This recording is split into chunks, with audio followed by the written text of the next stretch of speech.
Hey everyone, if you want to remove unwanted people, objects, text, or distractions from a photo without advanced editing skills, Pixlr AI Remove Object can help.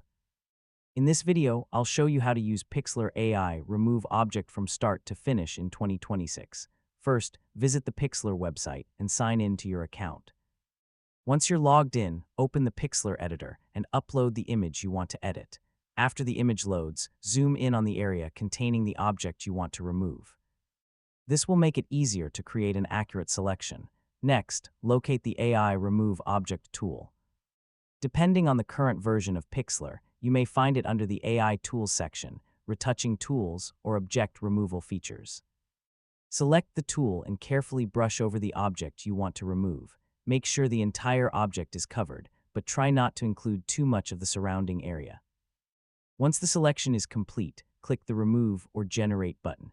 Pixlr's AI will analyze the surrounding pixels and automatically fill the selected area with content that matches the background.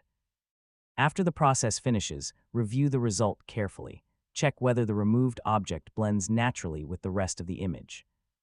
And that's how to use Pixlr AI Remove Object in 2026. It's a fast and easy way to clean up photos and remove unwanted distractions without spending hours editing manually. Thanks for watching, and I'll see you in the next tutorial.